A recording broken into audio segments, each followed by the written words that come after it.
Don't I know you, sir? Don't believe so. I haven't been here in many years. Name's Silas Greaves. Silas Greaves? The bounty hunter? Used to be. Ah, what are you doing here in Abilene? Just passing through. Got a little business to take care of.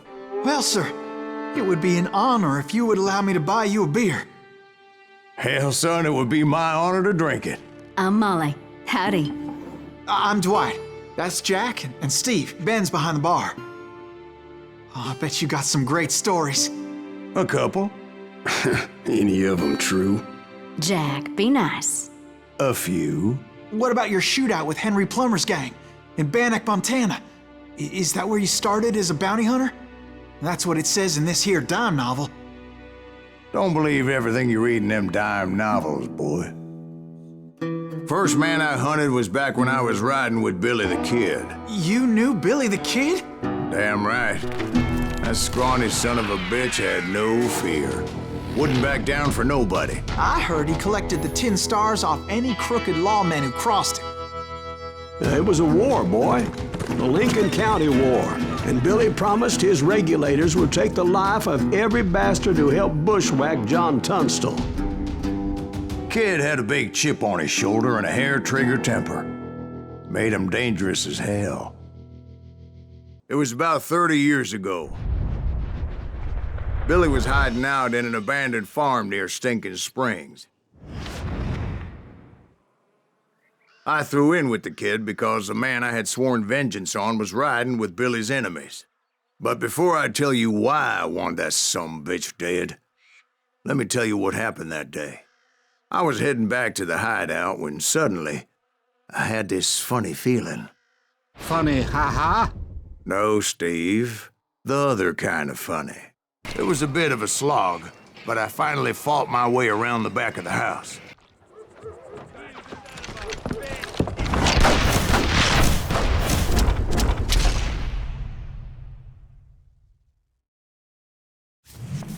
Billy looked at me and said, "About time, amigo! Grab a gun and get to the window." Wait, so you were friends with Billy the Kid? Yeah, sort of. That's when Charlie got hit. And that's when I met Sheriff Pat Garrett. I read that you went toe-to-toe with him, sir. That backstabbing bastard with that tacked-on 10 star.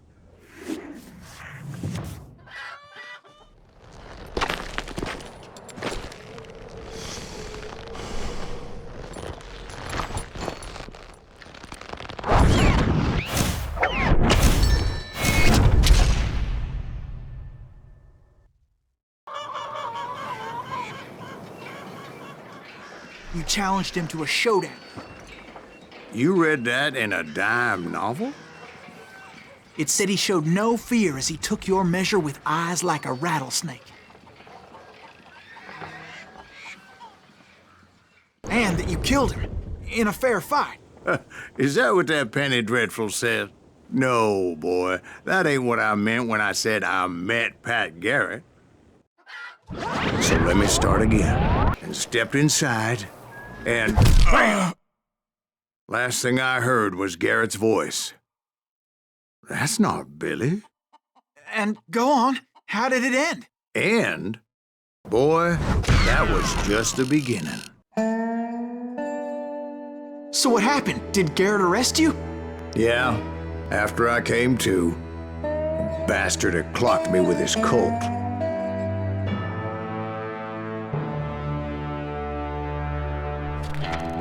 And the kid surrendered? When he realized there was no getting out of there alive. So they locked you up in Lincoln?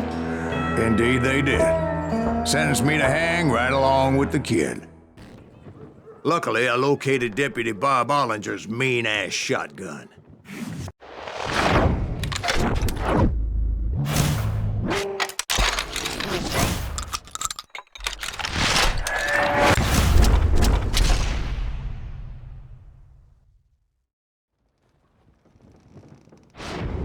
I saw Billy through the window, and he yelled that I should take to the rooftops to make my escape. So I did. So that bastard you were after, what did he do? He did me and my family a grievous harm. I guess Billy saved your ass, taking out Bob Ollinger the way he did. Billy didn't kill Bob. Sure he did. He dispatched him right after he shot Deputy Bell. No, sir. Because Bob came right up behind me, angry as hell that Billy had lit out. "Hello, Bob," I said. "I think you better let me go." And he says, "I don't think so, boy. Not with my shotgun." So we stood there in the middle of the street, eyeball to eyeball. I killed him in a fair fight. Everybody saw I had no damn choice. Well, Lincoln got a mite depopulated that day. Pat Garrett gunned down Billy 3 months later, so his escape was all for naught anyway. So where'd you go after Lincoln? Mexico. Until I realized nobody was looking for me. I ended up taking a job at the Rurales. The Mexican Rurales? I was hired to help them track down the Cowboys. The most vicious outlaw gang in Cochise County? Curly Bill Brocious? Johnny Ringo? Led by old man Clanton himself. They must have paid you a pretty penny to take them hombres on. Not really. But truth be told, I had my own reasons for going after those boys. Bastard I was after. The aforementioned Mr. Ringo. I came upon them robbing a stagecoach, which wasn't surprising, being they were such murderous thieves and bastards. The bandits wore red scarves, so I knew they worked for the old man. "Over there!" None. It was then I wondered if the rocks weren't hiding more bandits. Was that all of them? Or did I just hit the rear guard? I quickly got my answer. Hold on. Were you attacked by Apaches? What happened to the Cowboys? Did I say they were Apaches? I said Clanton's Cowboys attacked me Apache style. Luckily, serendipity was on my side as I suddenly spotted a way out of my predicament. I found the desiccated remains of what looked like an Apache warrior. The old weapon next to him supplied me with some much-needed ammunition.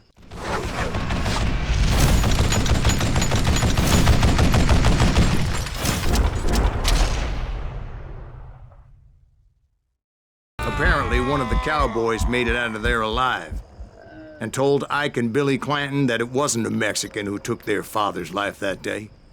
They just assumed it was one of the Earps, and that little misunderstanding eventually led to that legendary gunfight at the OK Corral. So what exactly did Johnny Ringo do to piss you off? Well, him and that other bastard. Roscoe Bob Bryant? Yep. They both deserve to die, and I promise I'll tell you why.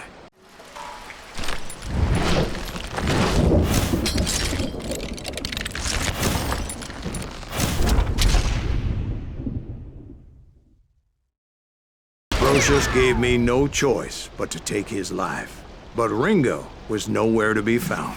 I knew you didn't kill Ringo, because he was found dead in a different location altogether. To this day, his killer is still unknown. Indeed. Took me a few months before I finally tracked his ass to West Turkey Creek Canyon.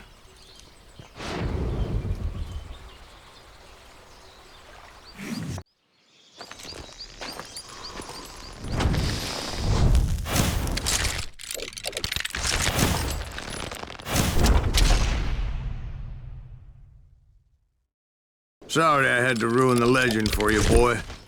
But the legend ain't always true. Doc Holliday had nothing to do with the death of Johnny Ringo. I was paid a healthy bounty for Ringo and Curly Bill, and realized there was real money to be made. That's why I went after Henry Plummer.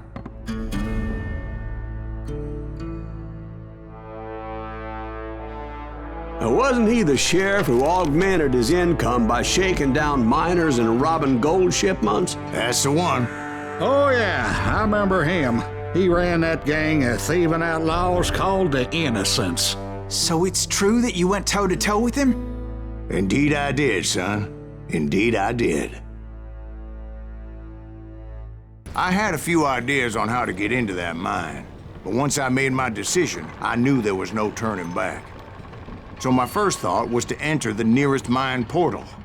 I saw an entrance, Made sense.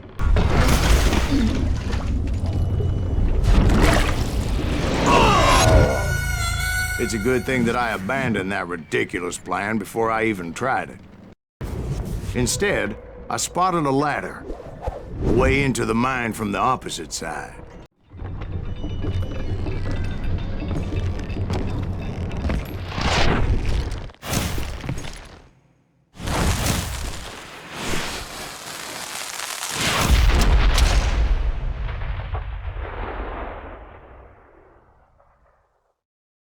So that's how Henry Plummer died. Him and his crew were worth their weight in gold.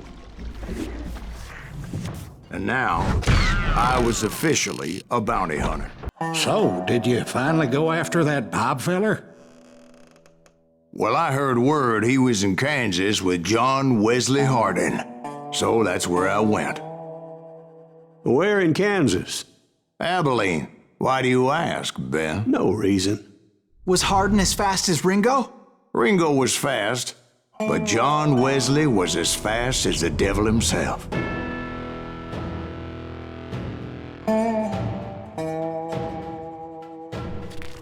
Hell, he killed his first man at 15. From that day forward, he had a price on his head and wouldn't back down for nobody, not even Wild Bill Hickok himself. Hardin was waiting for me, and...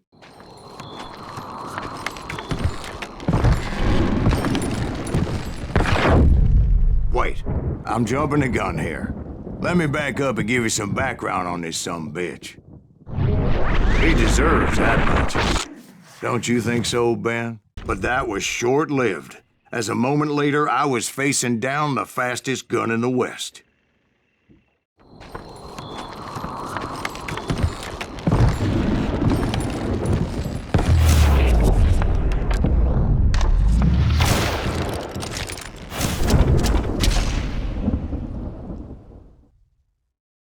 That man was faster than greased lightning.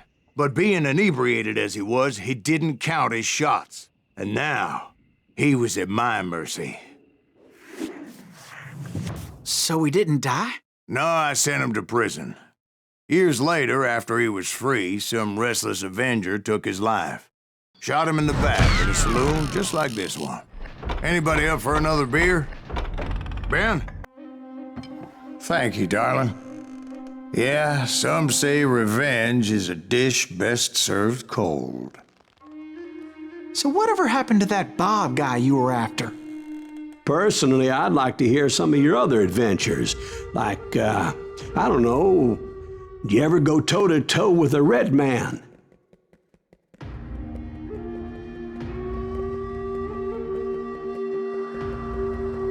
Yes, I did, Ben. I remember once I was after this renegade Apache, Grey Wolf. Strangely enough, revenge was also his primary motivation.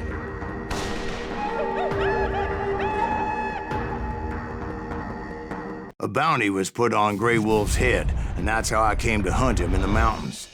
Mountains so high they tickled the nether regions of heaven. Right from the beginning, I couldn't shake the feeling that Grey Wolf was watching my every move. I pursued him into the Cave of Death. I came upon this flooded grotto, and that's when I saw him. He came to me unarmed and unafraid. His voice echoed in the shadows, and I sensed he meant me no harm.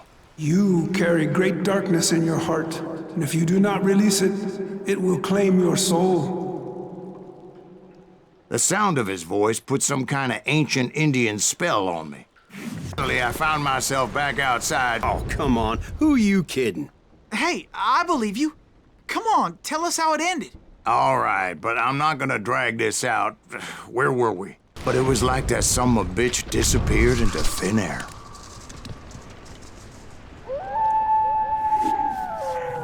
Never did find him. And never did collect my goddamn bounty. Thank you, darling.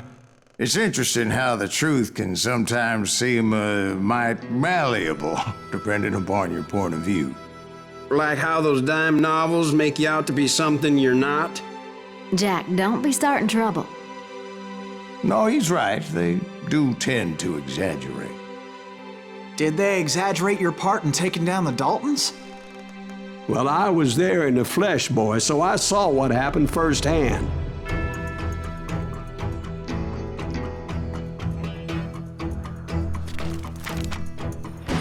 Those Daltons were lawmen once, before they all went bad, robbing banks and trains clear across the territory. Until Coffeeville, of course. I was one of the citizens who took up arms that day. Fighting on the side of the riot? I did my best, sir. We all did. The brothers paid dearly for their stupidity. But everybody knows they had it coming. There's more to it than that. I read all about that day, so I know for a fact that it went down very differently. First of all, it was high noon. His name was Silas Greaves. And when the dust finally settled, he was the last man standing. Sorry, kid, but that just wasn't the way it happened. I was late to the party and Coffeeville was already up in arms. Those pathetic deputies surrounding the bank were dropping like flies.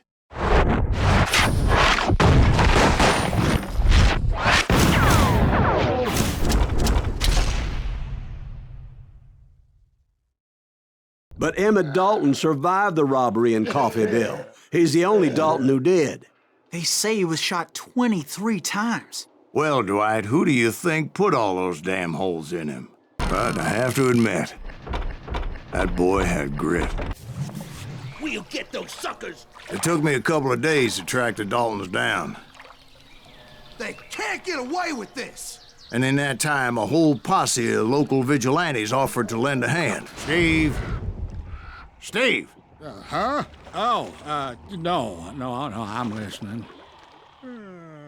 Indians surrounded me from all sides. There were Indians? No. I just wanted to make sure Steve was paying attention. Now, where was I? And that's when I saw it. A goddamn steamboat. A steamboat in a swamp?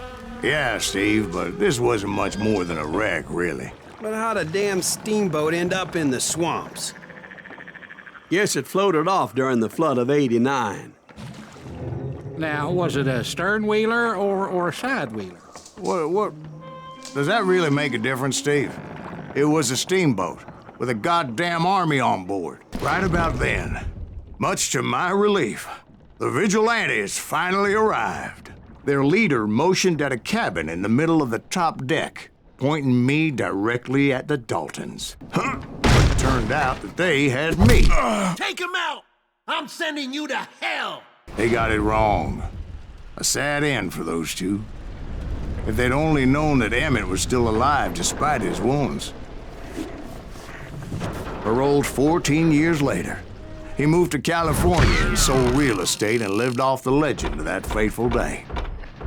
And the tragic death of his two brothers. My own brothers died tragically as well, truth be told.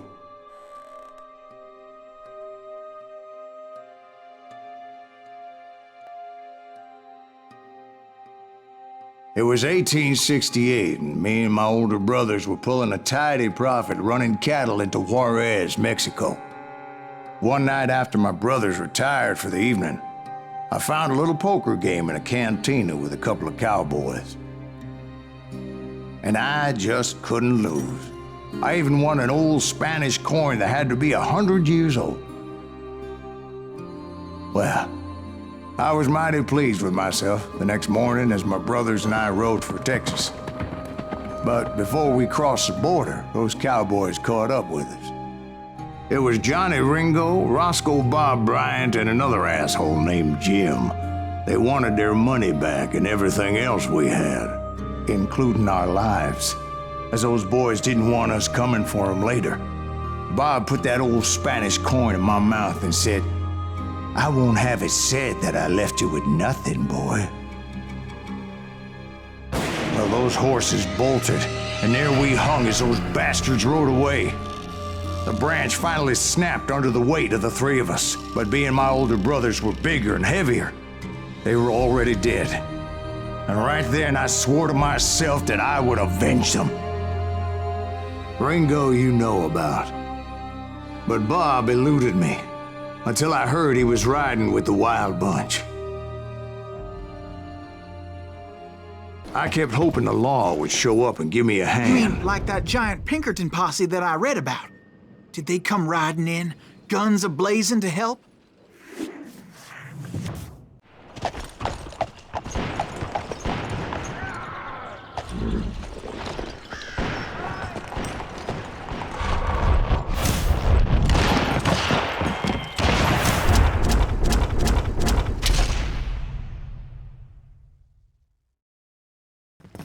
Help? From the Pinkertons? No, son. I had to fight the Wild Bunch all by my lonesome, as usual. Once I silenced all those guns, I went searching for my nemesis, determined to finally have my justice. But the only survivor who welcomed me was George Flat-Nosed Curry. Who was he? On that very same day, Butch Cassidy and the Sundance Kid decided to leave the Wild Bunch behind and decamped for South America. They ended up living down there for many years, but I'm sure you already know all about that. And I found one. A map with their bold plan clearly marked. This time they were fixing to blow up a train trestle, property of the Union Pacific. The plan clearly indicated how they were fixing to undermine several of the weakest wooden supports.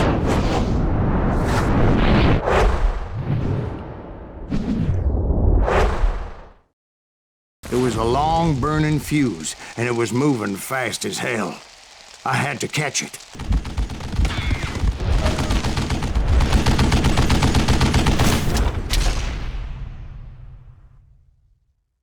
Eventually, I brought that tunnel down. And that's when I met Kid Curry himself. He had decided to stop pussyfooting around and deal with me personally. As fast as he was, I was just a bit faster. And as he lay wounded, I demanded to know the whereabouts of Roscoe Bob Bryant. He shouted at me. "Is that what this is about? Bob went with Butch and Sundance to South America. You ain't never finding him."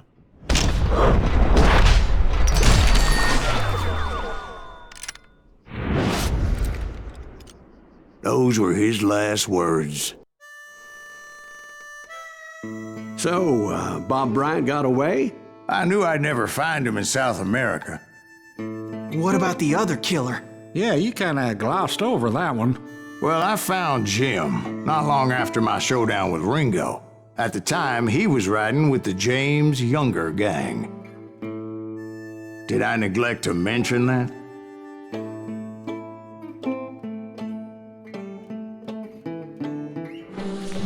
Jesse James? The greatest outlaw who ever lived? Jesse and his kin rode with Quantrill when he raided Lawrence, Kansas, and killed near 200 people, boy. Nothing great about that. And from there, him and his brother went on to rob banks and trains from Kansas to Missouri. Which is why there was such a rich bounty on their heads. 40 grand for both of them, dead or alive. That's one hell of a payday. Now wait a second. Now, how'd they stop this train in the first place? Well, the James boys were experts at this.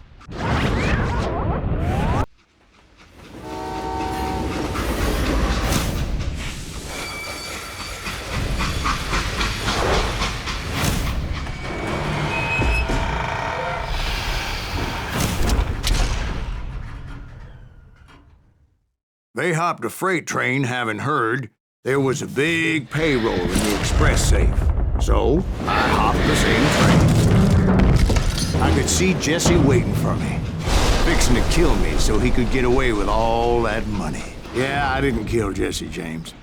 Just wounded him bad enough to convince him to hang up his guns. What about that Jim fella? What happened to him? I figure he was up front with a gun to the engineer's head. That bastard slipped away again. I'll tell you how I got him. But first, I need to wet my whistle. After my showdown with Jesse, I continued to track his brother, Frank, and that sumbitch Jim. Reed was indeed that sumbitch's surname. That's right, Ben.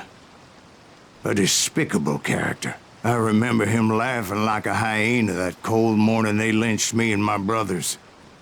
He was intent on avoiding my vengeance, but nothing was gonna stop me. Nothing.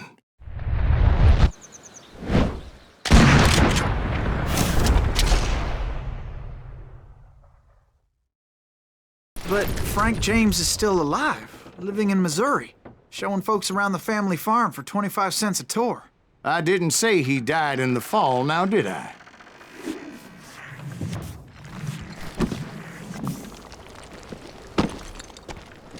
I'm done with this damnable outlaw life. Kill me, don't kill me, do what you will. At this point, I just don't give a shit. I explained to Frank that I had nothing against him personally and that I was looking for someone else.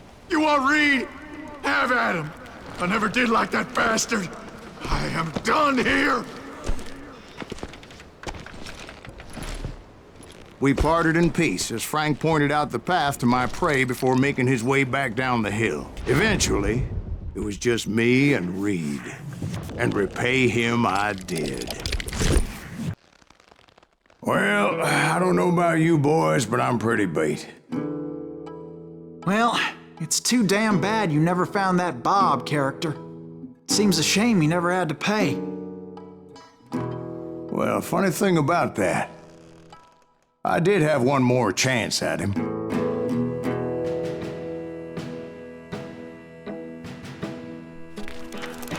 Six months ago, I heard that Butch and Sundance were back in the States and had gathered up some of their old gang. I tracked them down, hoping that Roscoe Bob Bryant had returned with them. So you're saying they didn't die down in Bolivia? That's what I'm saying. Because when I woke up... From the dead? So I am right. You are touched in the head. Mr. Greaves, perhaps we should switch you to coffee? You see that old Indian again, too? It was Robert Leroy Parker, a.k.a. Butch Cassidy, coming at me from out of the fog. Thanks for taking care of that bastard.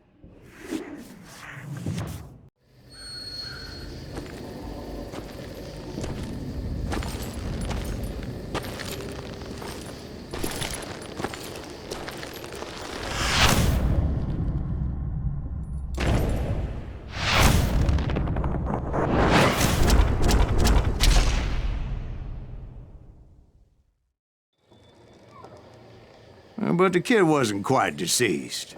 Not yet. Takes more than one little bullet to kill the likes of me, partner. Those two looked like they hadn't seen each other for quite a while. Clearly, they were no longer amigos. Shit. I was hoping I wouldn't have to kill you. You won't have to, Butch. I'm killing you first. I asked them about Bob Bryant, but they were too busy with their own heated conversation. Let me get this shit straight. You want my money and the love of my life? You frittered it all away, Butch. Etta's mine. And so is that damn money. I didn't want to shoot anybody until I had an answer to my question, but those boys didn't give me much of a choice. Butch Cassidy and the Sundance Kid died there in that cemetery not 6 months ago. Butch Cassidy and the Sundance Kid were killed by the Bolivian army. Everybody knows that. That's the legend, but it ain't the truth. So, you never found Bob? There is no Bob. This old sumbitch ain't even Silas Greaves. Sir, is that true? Have you been pulling our legs this whole time? Well, not the whole time. Oh, man, I think you've worn out your welcome here. Maybe you're right, Jack. Maybe it's time to pay. You see, Ben, or should I say Bob, your past always catches up with you. I was a different man back then, crazy. Drinking, I've changed my ways, I swear to you. If I could turn back the clock, But you can't, Bob.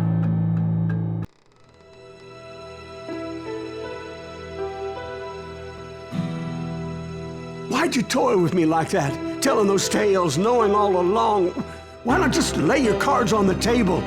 Here. I won't have it said that I left you with nothing.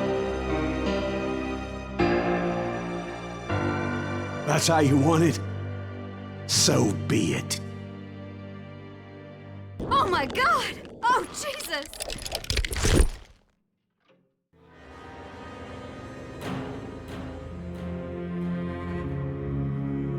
Did you know it was him all along? Cassidy told me Bob was in Abilene before he died. But I wasn't sure Ben was my man until he revealed how much he knew about Ringo and Reed.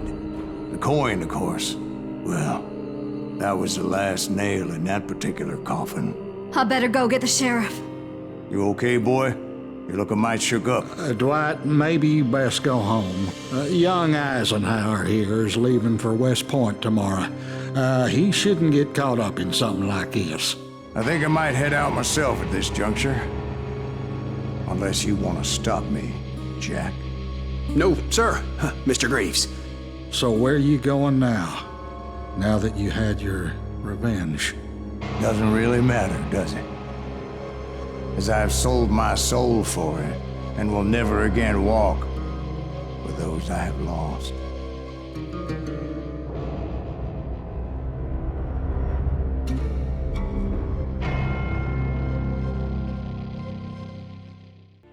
Why'd you toy with me like that? Telling those tales, knowing all along. Why not just lay your cards on the table? Wanted to suss you out, Bob. See what kind of man you turned out to be. Maybe prod you into drawing on me. See, all those years on your trail turned me into a killer.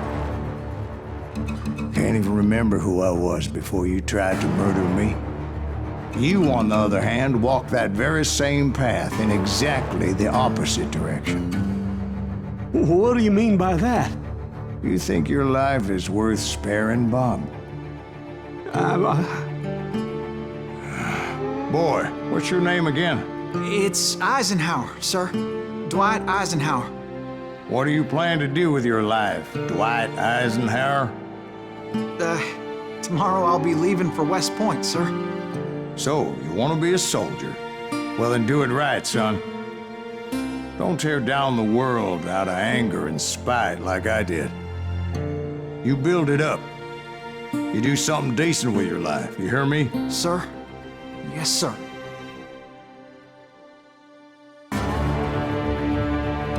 I won't have it said I left you with nothing, Bob.